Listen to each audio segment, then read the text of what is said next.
Case කරලා දැන් අවුරුදු 5ක් වෙනවා. එයා අපිට ආකටත් ගහලා මාස 3ක් හිරේ හිටියා.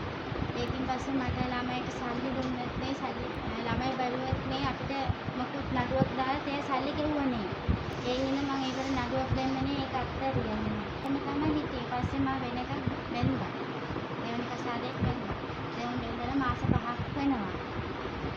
පස්සේ මෙයා මං මහත්තයා ගෙදර ගිහිල්ලා සතියක් විතර ඉන්න ගිය වෙලාවේ මේ මගේ ගේ ඉදරට වෙවිලා බයිපෝසින් එයා ඇවිල්ලා ඉන්නවා. අපිට ගෙදරට යන්න විදියක් නේ, යන්න එන්න වෙලාවේ මට ගහන්න එනවා මහත්තයාට තාත්තට. ගෙදරට එන්න එපාලු, සල්ලි දෙන්න එහෙම කියනවා. ඒකටත් පොලිසියට ගිහිල්ලා අපිට මොකුත් කරුවේ නේ. පොලිසියෙන් කෝල් කරලා රේට කෝල් කරලා එන්න කියනවා. උදේට ගිහිල්ලා එච්චර වෙලා ඉන්නවා. එයා එන්නෙත් නේ, පොලිසියෙන් මොකුත් කරන්නෙත් නේ. අපි ආයෙ එනවා. මෙයා කොහොම හරි ගෙදරින් එළියට දාන්න ඕනේ අපිට. දැන් මගේ ගේ මගේ නමට තමයි තියෙන්නේ ගේ.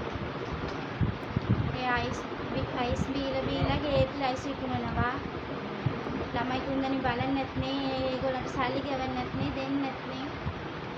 එයා කොහොම හරි එළියට දාන්න ඕනේ කියලා අපිට යන්න විදියක් නේ. ඒ ගියොත් එයා පී අරන් එනවා, මරණව කියනවා. දැන් ළඟදී දැන් තාත්තට ගහලා ඒක අහන්න ගිහලා මට ගහන්න ඇවිල්ලා තාත්තට පියෙන් එනලා එයාවත් වාට්ටුව එල්ල කරා දවස් 3ක් හිටියා. ඒකටත් මොකද පොලිසියෙන් කරුවේ නේ මොකද.